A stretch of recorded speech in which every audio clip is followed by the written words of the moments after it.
Northwest on March 10th. They're coming. We're gonna need more cowbell. Yeah, for tickets, head to Ticketmaster.com. Gotta be 21 or over to win the prize.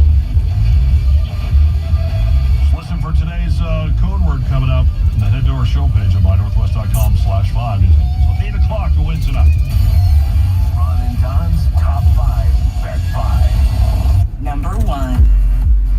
Store number 1 takes us to the streets of America, where 1 year ago a women's march happened virtually everywhere. Millions of women and men and children all marched through the streets. So they're trying to do Women's March 2.0 coming up this weekend. You remember last year. But we will not be intimidated by that enemy. We stand together. If we are called radical, it is because we are called to be radical. It's a family event. Chris Rayer brought his kids to the event. Make sure that they know that, you know, there's good people out here who really want good things to happen and want us to behave well towards each other. This is Kaylin Nicholson talking to Kairos about why she marched. We're going to defend reproductive rights, we're going to defend equal pay, and we're going to defend the right to be free from sexual harassment. And so last year in Washington, D.C., you saw, I believe, over 250,000 to 500,000 people march. A lot of them wearing the pink hats. Here in Seattle, I think it might have been six figures. Do you remember this, Don? I mean, it was at least 50,000, I believe. I'm just throwing a number out there. It was a lot. More than 100,000 some places, but nobody had an official count. Okay, no official count. This year they've put it out on social media platforms. About 17,000 people have already said, yeah, I'm going to be there. Cal Anderson Park on Saturday, 10 a.m. And thousands of people here. There's multiple marches happening around America. But the question that was raised today is, what's the point now? We have some counter groups that are trying to press back. One of them is called Patriot Prayer. That's a conservative pro-Donald Trump group. You have some people within the Women's March movement that, of course, wear the pink hats with the cat ears on them. Some people are saying, hey, we're not being militant enough. We're not running for office enough. Other people are saying, no, we're doing pretty good, capturing the momentum and the spirit of women across America. And then other folks are trying to overlay the hashtag #MeToo movement on top of this and make change that way. Yeah. I think what's important here, we talked about this a year ago, and I was challenged by a female police officer that I know. And she said, you know, it's one thing for women to walk into the streets. It's another thing for them to do what Teddy Roosevelt talked about when he talked about get action. Remember 1910, he gives that speech, and he's talking about entering the arena. And I think that's what women have challenged themselves to do, is to enter the arena. And we wondered a year ago if they would. And they have entered the arena in droves, especially the political arena. When you look around the country and you look at the amount of women right now that are running for a school board, or they're running for a state senate seat, or they're going to city council. Yeah, decide that they're going to be a senator for their state overall. We're seeing more of that. We're also seeing them being supported by women. There's going to be a big march. The big march that you saw last year in the other Washington will now be held down in Nevada, where there's some seats that are up for grabs. And so you see a lot of women from this movement that are headed there.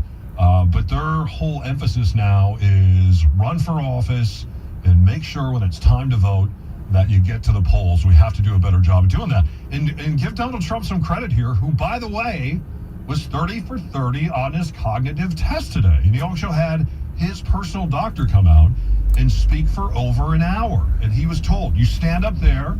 He called Sarah Huckabee Sanders, said, don't take him off the platform, and let him talk and let him answer all the questions, because I have a serious question for you. So this was, as a former spin instructor of the year. I'm not joking. Let me finish my thought. Okay, let me finish my thought.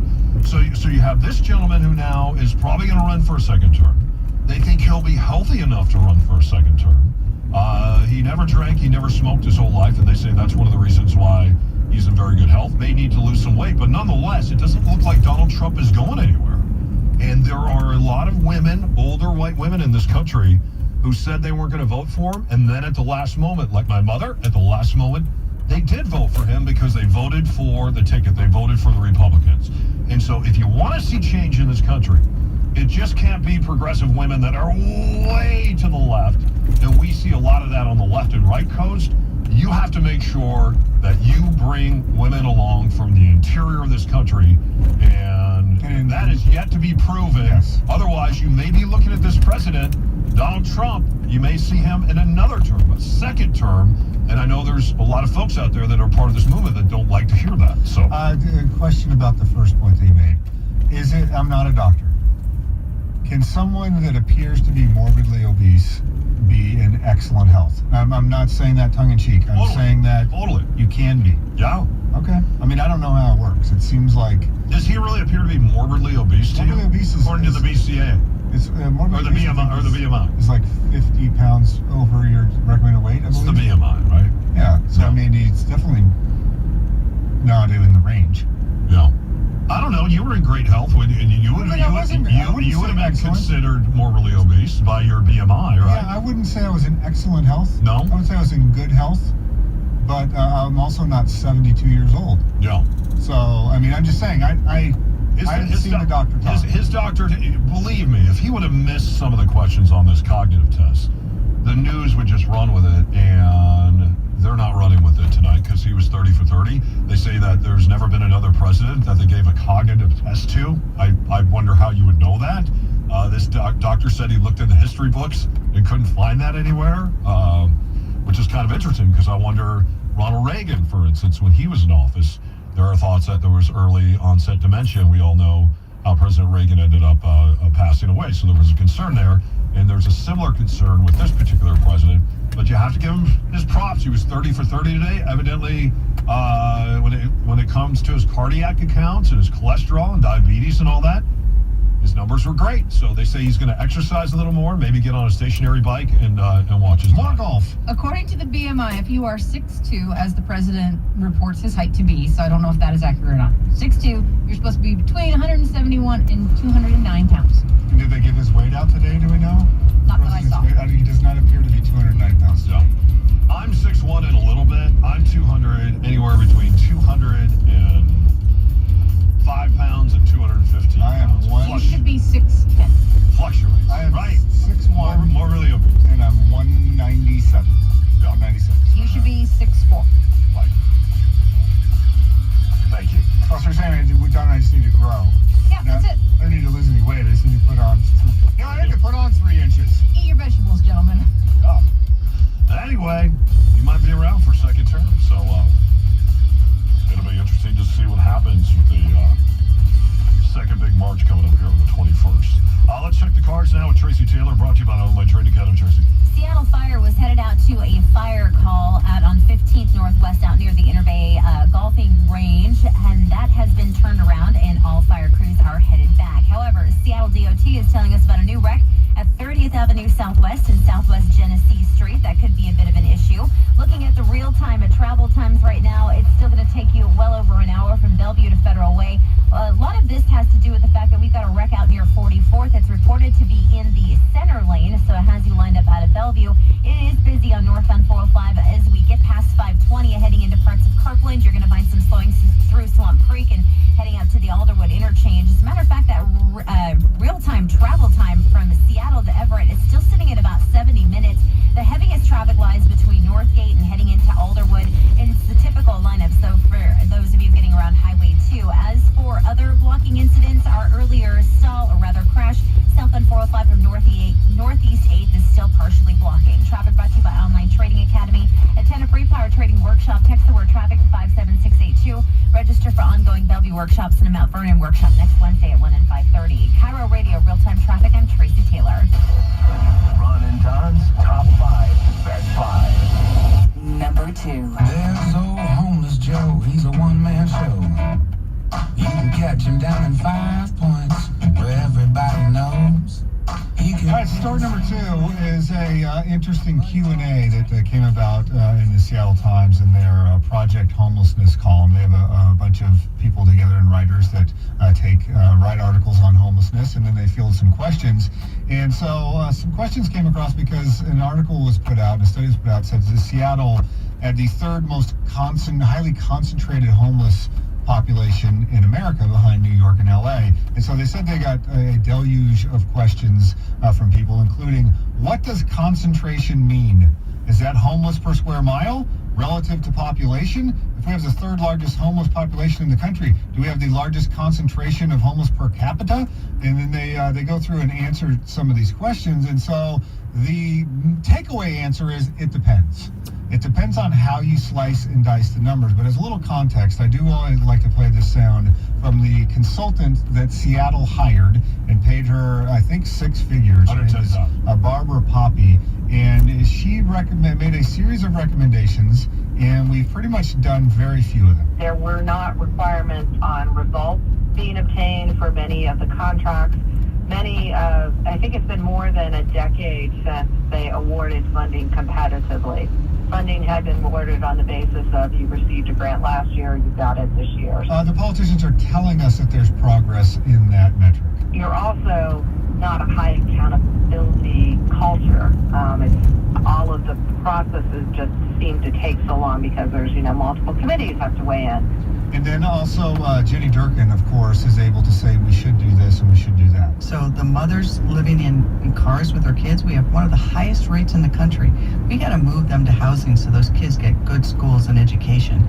And for those who are addicts, we need to get better places for treatment and more treatment. Right now, the treatment dollars run down through the county and the shelter dollars run through the city. There needs to be more coordination of those two things. We will never solve this problem if we don't work together and have a plan for how we move people off the streets and out of doorways and into homes or treatment centers. So no matter which way they slice it, Seattle's the lowest they got was 6th. But if you tease out just Seattle and not all of King County in concentration, Don, it rockets to number 1 above New York. Yeah, and they say that 47% of the people here are unsheltered. But what is that? Because if you're in a tent, is that unsheltered? If you're in a $500 tent, is that unsheltered? Just a question. It seems like a shelter to me. And if you talk to homeless advocates, we talked to Denny Hancock from Mama's Helping Hands a number of weeks ago, and he said something that was startling to me, and I think about it all the time now. Every time I see a tent, and every time I see a derelict RV, he said because we're allowing that in the city, he said it's a lot harder to get people off the streets. They do not want to come off the streets. And in the early days of cell phones, Denny lived next to us, and he would go out and make soup. He would go out in this old Frito truck. He would take his kids, and they would go on the streets, and they would feed people soup, and then he'd hand out cell phones, and then he would find bus tickets, and he would get people home. He said that's unheard of now. People don't want to go home because they don't have to, because they got a tent, they got a derelict RV. They're allowed to camp anywhere in this beautiful city that they want to. Anywhere you want to. I have people right down, probably 10 homes from me that are just living in a thicket. And then at night they come up out of the thicket, and then they walk through our neighborhood and they smash windows and they take stuff, and then they turn that into heroin money, and then they go right back in their thicket. They're just allowed to live there. They're allowed to live in the thicket, and they live in a tent in the thicket. They fenced underneath Emerson over where I'm at, and now the derelict RVs just park around the fence. They just back in. It's like it's a camping spot. No one moves that. If it was a nice camper, you would get a ticket and you would be told you have to leave. But if it's a derelict RV, man, you just get to leave it. And then I would challenge the mayor on this tonight, because I think what she said is right. And I know that she's new to the job and we need to give her a chance. And at the same time, if there are women tonight, and I just said this in the 3 o'clock hour, if there are women tonight with babies or children in cars, let's get them out of those cars tonight. She said, wait, let me listen to what she says. This is alarming if this is true, Mayor Durkin. So the mothers living in cars with their kids, we have one of the highest rates in the country. We got to move them to housing so those kids get good schools and education. All right. That's kind of a jump. We got to get them out of the cars so they get good schools and education. I would just like to get them out of the cars so they're not sleeping in feces, or there's not heroin deals going down, or if mom needs some help, that we get her some help, or if mom's turning a trick or whatever. I would just... We'll call Mary's place right now. I would just challenge her. I want to know where the cars are, who these moms are, and where are the kids. Because when I'm out and about, I don't see that. Do you? I see a lot of men that like to use heroin, a lot of white men especially, that are on our streets. That's what I see. When we went out and visited homeless encampments, I did meet one young mother, but her child was living with her parents while she tried to figure out her situation with Anyway, the father of that child. if the mayor knows of, if we have one of the, if we're the highest in the country when it comes to that stat, because that's what you said. Let's not parse your words. That's what you said. Then we should take care of that tonight. We should send out navigation teams immediately to go rescue those kids. They should be on rescue missions. If that's true. Chris, we can go ahead and bring the music up here. I don't think it's true. 98973, if you know where a mom with kids are right now living in a car, let's go get them. There are shelter beds in shelters that are available tonight. There always are in Seattle, always in King County. Politicians won't tell you that. It's just people living outdoors don't want to obey the rules like the rest of us have to do indoors. We all got rules at our house, right? You have to follow those. And if you can live in a beautiful city like this and just live wherever you want, why wouldn't you? Why would you go home where there's rules? Why not take a $500 10 from our yacht?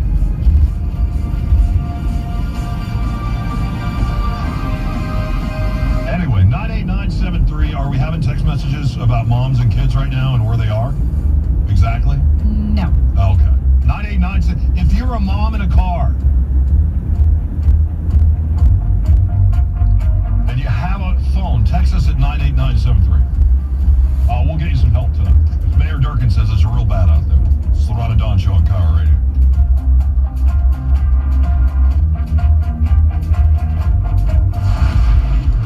Checking the cars now with Tracy Taylor, brought to you by Michael's Toyota. Bellevue, what do you got? 50 minutes now from Bellevue to South Center. A lot of heavy traffic on the southbound 405, just trying to get past 520 up. All put their heads on stuff, which you can't, never mind. So they highlight two cases of two young boys who had interactions with Child Protective Services. First boy they call Stephen. They say that there was outreach. The mother reached out for mental health care. She said she had anxiety. She disclosed to a county-funded therapist that someone, she said she didn't know who, put Stephen, her son, out on the porch on an early November day and left him out there crying. She brought him in. She said her son began to act out. She confessed to the therapist she thought her son may have been abused sexually. This therapist reported her to the state abuse hotline. That's one case, that's Stephen. This is all collected in databases, by the way, and this was the big belief that data would solve it all. The second case was a child they call Khrushchev. And on a community health home visit early in November, a case manager with a large nonprofit found a window and door broken. The house was cold. Christoph was in the house wearing several layers of clothes. And the caseworker reported the house smelled like pet urine, said that the family sleeps in the living room. Kid sleeps on the couch, mom and dad on the floor. The case manager found the room cluttered. But the family did have a history of contact with county programs, but had never been charged with anything. 2 cases. These go into databases now. And the databases have all of these pull-down choices, just like Obamacare. Abandoned infant, abandonment, adoption disruption, dissolution, caretaker's inability to cope, child sexually acting out, child substance abuse, conduct by parents that places child at risk, and the list scrolls on for many, many more screens, and I read maybe a third of these conditions. So they take all of this data and they roll it up, and what they're trying to get to is a point where they can predict child abuse, where they can predict which kids are likely to be most harmed. So they put all that data in, and this writer for Wired sat down with these 2 cases, side by side, not all the others, and was asked to predict which child you would pick to be in most risk. They rank these on a scale of 1 to 20, 1 being the lowest level of risk, 20 being the highest. The writer guessed that Stephen, the first case, likely, maybe being sexually abused, was a 4 and that Christoph was a 6.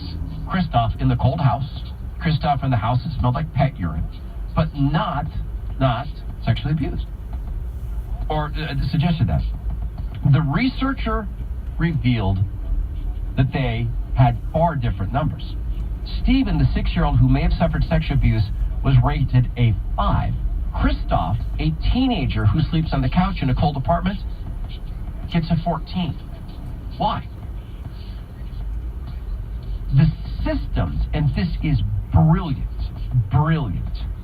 A data scientist named Kathy O'Neill has written, models are opinions embedded in mathematics. You know what they found out?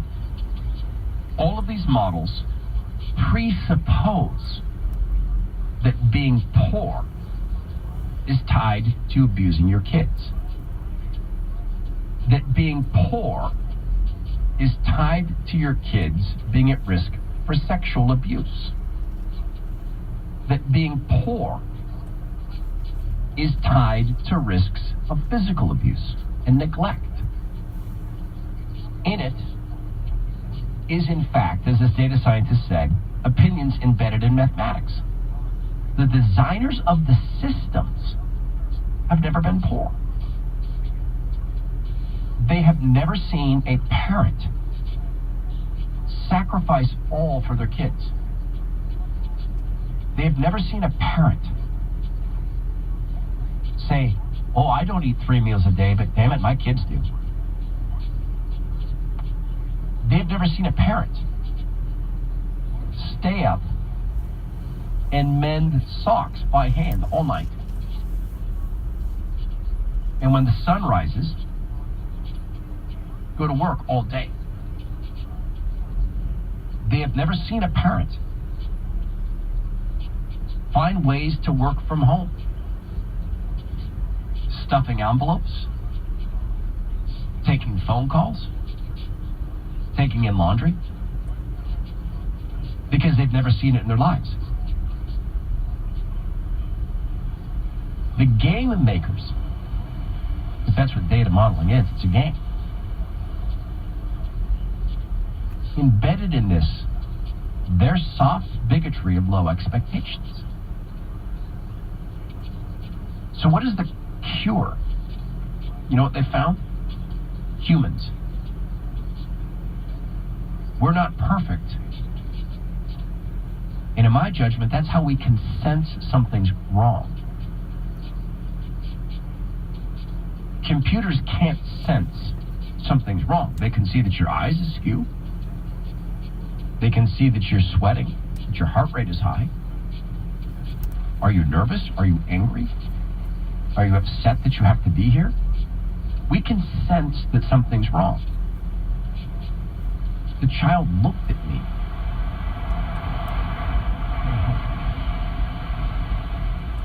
The little boy spoke openly until his older brother walked into the room. The little girl, on a hot summer day, was wearing 10 layers of clothes and wouldn't let me see her arms. The belief that machines and systems can solve and perfect us is the same belief that a stacked up to the sky magic number of laws and diktats can prevent child abuse or other ills or perfect us, is the same desire to replace home visits with data gathering. That desire is the same one to replace our personal choices about our health care with what the system says we need. Remarkable. We'll come back on the Todd Herman Show on AM 770 KTTH. Time Magazine, they're all confused. They're all up in a tizzy. They don't get it. They say. People don't trust the media. We can't figure that out. That's weird. How come the people don't trust the media? That's not right. I'll try to help. We come back on the Todd Herman Show on AM 770 KTTH on the Greater East Side, 94.5 FM. Brand new crash to... Two Washington cities make National Geographic's list of the best small cities in America. They credit Olympia with an impressive number of coffee shops and top-notch parks. They also say that Spokane as one of the most hipster-friendly towns on their list. A look at your drive now. Here's Cairo Radio real-time traffic. Well, the blocking problem that we're watching right now is the northbound 5 Drive Joint Base Lewis McCord main gate there. We've got a wreck that's taking up at least one lane. Traffic quickly building behind that. Southbound drivers are looking at it. So you are going to find some heavier traffic leaving Bridgeport, working its way down past Berkeley so far this afternoon or this evening. All right, the other blocking incident that we had was southbound 405 West Valley Highway. Now, again, this was in the southbound direction. However, northbound drivers were looking at it, and that's what's caused the headache for drivers coming out of SeaTac on 518 all the way down to the 405 and while continuing on heading out towards the 167 interchange. It is busy on northbound 405, though, getting into Kirkland, off and on through Totem Lake. And once again, as we leave Swamp Creek and Canyon Park, as for real-time travel times, those of you that are going from Seattle to Everett, we're still sitting roughly about 72 minutes. Our Bellevue to Everett drive is about an hour. You're headed across the lake, well, 90 is slow eastbound, coming off of Mercer Island up to that 405 merge. Earlier crash on Southland 405 at 44th has cleared out of the way. Traffic brought to you by Papa Murphy's. There's 2 reasons why you should love Tuesdays. It's not Monday, and it's $12 Tuesday at Papa Murphy's. Any large pizza, $12. Papa Murphy's, love at 425 degrees. Cairo Radio, real-time traffic. I'm Tracy Taylor. We'll have a few rain showers tonight and into early tomorrow morning. A better chance of rain comes our way midday into the afternoon hours as a front moves in. Highs in Seattle, about 50 degrees. I'm Cairo 7 Chief Meteorologist Morgan Paul. 53 outside the Carter Subaru Studios now. I'm Kim Shepard. Ron and Don's Top 5 at 5. Number 3. I just want to win those tickets to Blue Oyster Cult. Don will give you a code word sometime soon. When he says the code word, you go to mynorthwest.com, you put in your info, and then you can be tonight's winner. Stays up until 8 p.m. tonight. Store number 3 takes us out to Bainbridge Island, where Rachel Bell did a field trip the other day, and she met an inventor.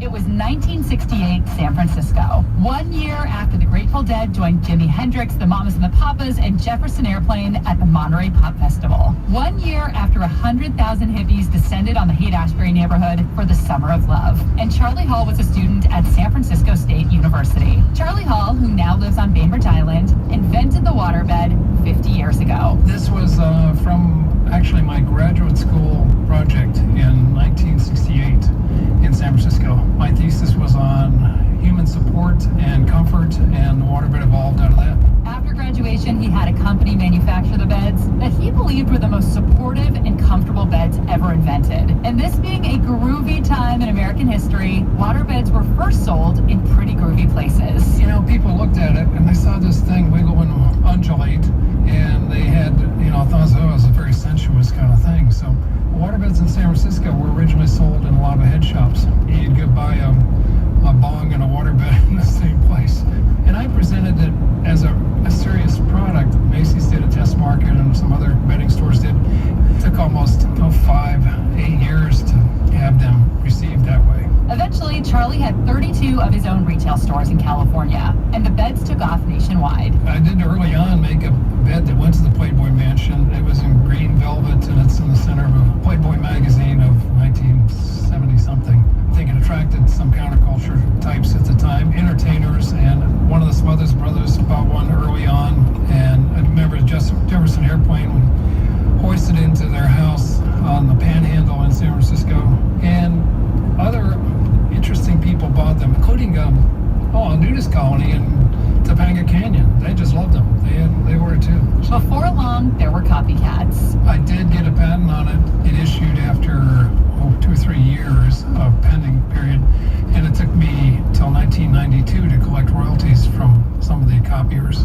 But it all turned out in the end. Did get royalties from quite a few people. One judgment was $6 million in infringement because they blatantly knew about the patent and they violated it. Eventually, waterbeds fell out of fashion. Charlie says some of the knockoffs were chunky, not comfortable, and often leaked. They were too heavy noisy and a pain to move, people often left them behind. But this year, on the 50th anniversary, Charlie is introducing a new and improved waterbed. One that doesn't wiggle and wave. One that looks like a conventional mattress, where one person can toss and turn and their bedmate won't feel a thing. I did this interview at Charlie's house, so I got to roll around on both of Charlie's new model waterbeds and can tell you they are super comfortable. A friend of mine who has a big retail operation in Florida suggested that their time has come again and wanted me to update the idea and do any improvements I thought would make it better, so I did. And now it's more conforming for starters. That's really good because the top is stretchy.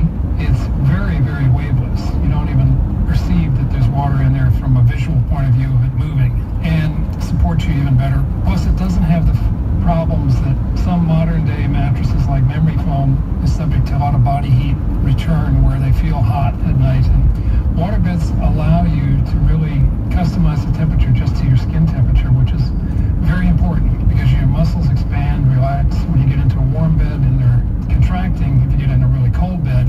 So the temperature, a very important part that's not dealt with any other beds right now. The new waterbeds will debut in Florida and eventually be available for order across the country. Now, Charlie may be the waterbed king, but he's invented many other successful products over the years, including camping equipment and mattresses. If you ever had a sailboat or a boat, you probably had a sun shower, which is a little solar heated shower for campers. An immensely popular thing that still sells well today. Now I'm partial owner of a company that makes kayaks, so still kind of water related stuff. For the record, Charlie is a water sign. He's a Cancer, and his Bainbridge Island home is set right on the water, so he can gaze out at the Puget Sound while he's laying in his waterbed. Okay, so a lot of people have fantasies of buying a house on the water like that. Is it all it's cracked up to be? Hell yeah, it is. I mean, if you don't mind living on an island, but Bainbridge Island is really special and interesting because there are all of these 90s rock stars who have moved to Bainbridge Island, and then this guy, I'm sure there's all kinds of incredible, interesting people. A couple years ago, my friend was playing a show at a tiny venue on Bainbridge, and we had 3 stops on our Bainbridge trip. The first was to a pot shop for her, which when we left, she goes, the guy that cones this, that guy behind the counter, he was a Blues Traveler. Then we go to her show, and she tells me, you see that guy back in the back of the room there? He was the original Nirvana drummer. Then we go to a pub, and she's like, that guy was in Soundgarden. And I'm like, what is going on? And also, I would never have recognized any of them. But yeah, Bainbridge seems to be a place where you can just be chill and have like a really, What a charming life this guy is. Let me just open my royalty checks for the solar shower and the waterbed. Yeah, but he worked hard, and I mean, you heard at the end there, he's invented a lot of things. He was an entrepreneur, and he was a businessman. He's in his 70s, I imagine now. So, I mean, he's still working on this. So he worked hard for his money. Yeah, I was out looking for a bed this weekend, and my son suggested a waterbed. I didn't realize that waterbeds are bad. How does your son even know what a waterbed is? I have no idea. He just brought it up. So we were at Mattress Firm. He's looking around. He's wondering if they had a waterbed.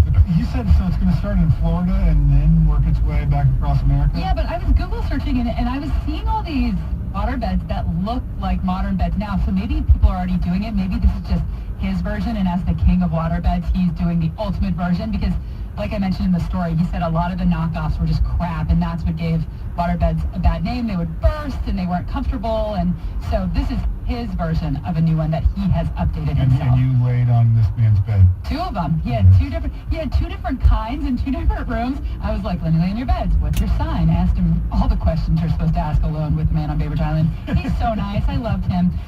But yeah, it was interesting. The one in his bedroom, it had 2 different sides to it, so if your partner's moving around in the night, you don't feel a thing, which, isn't normal waterbed behavior. Hey, thanks, Rachel, though. Ron and Don's Top 5 at 5. Number 4. All right, so the sports world is rallying around a 99-year-old fan named Millie Wall. She's been a Vikings fan forever, and she even has, my parents had one of these for the Broncos, a Vikings brick, which is a foam replica of a brick that you can throw at the TV when you're frustrated at a play. And so she got tired, because she's in her 90s, she got tired of going to pick up the brick, so she put a string on the brick, so she could throw the brick at the TV and then reel it back in on the string. So when the Vikings heard of that she was about to have her 100th birthday, Millie got a present. Thank you for the many years of supporting and cheering on our team and making us part of your life. You gotta be kidding. Who signed it? The Vikings. Minnesota Vikings. Really?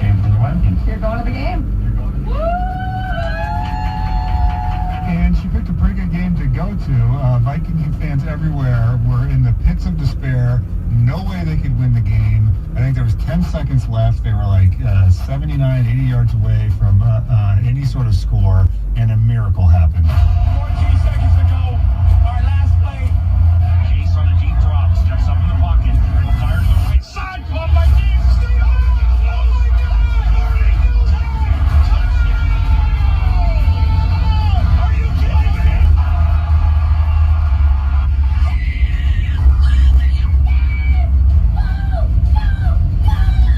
Oh my God! She was waving her rally towel, and people kept buying her beers because they believe in Don's policy of sitting in the same section. Roger Goodell heard about Millie, so he stopped by in the fourth quarter and gave her tickets to the Super Bowl for this year. And then she was trending on Twitter with the hashtag Millie to Philly, and so she had a great time. And I'm personally enjoying all the Photoshop memes going out right now. Have you seen the various photoshops of Prince in various poses stopping the tackler? You got in New Orleans. Yeah. Stop number 20. The ghost of Prince. In his tracks. Yeah.